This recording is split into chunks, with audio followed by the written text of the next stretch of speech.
দেশব্যাপী ক্যাশলেস লেনদেনে কিউআর কোডের ব্যবহার দ্রুত বাড়াতে উদ্যোগ নিচ্ছে কেন্দ্রীয় ব্যাংক। ট্রেড লাইসেন্স নবায়ন এবং গ্রহণে অবশ্যই কিউআর কোড বাধ্যতামূলক করে এরই মধ্যে স্থানীয় সরকার মন্ত্রণালয়ে চিঠি দিয়েছে কেন্দ্রীয় ব্যাংক। বান্ডেল থাকলে প্রতি সেনমানিতে টাকা বাঁচবে। বিকাশ সেনমানি বান্ডেল কিনে জিতুন প্রতি লেনদেনে। সোমবার মোবাইল অপারেটরদের আন্তঃব্যাংকিং লেনদেন বিষয়ক আলোচনায় গভর্নর বলেন, লেনদেনের অনেক ডিজিটাল প্রক্রিয়া আসার পরও এখনও ব্যাংকিং খাতের প্রতি বছর 10% হারে নগদ অর্থের চাহিদা বাড়ছে। এটা কমিয়ে আনতে কাজ করছে সরকার, কেননা নগদ অর্থ ব্যবস্থাপনায় বড় অঙ্কের খরচ করতে হচ্ছে।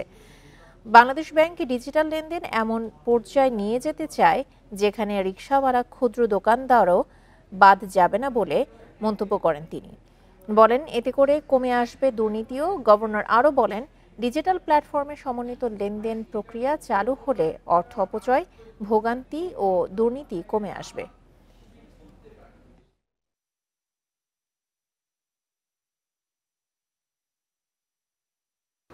We have already written to our local government. দেশব্যাপী ক্যাশলেস লেনদেনে বাংলা কিউআর কোডের ব্যবহার দ্রুত বাড়াতে উদ্যোগ নেওয়া হচ্ছে। ট্রেড লাইসেন্স নবায়ন এবং গ্রহণে অবশ্যই বাংলা কোড ব্যবহার বাধ্যতামূলক করতে স্থানীয় সরকার মন্ত্রণালয়কে চিঠি দেওয়া হয়েছে। Corporations, city corporations, municipalities and so on.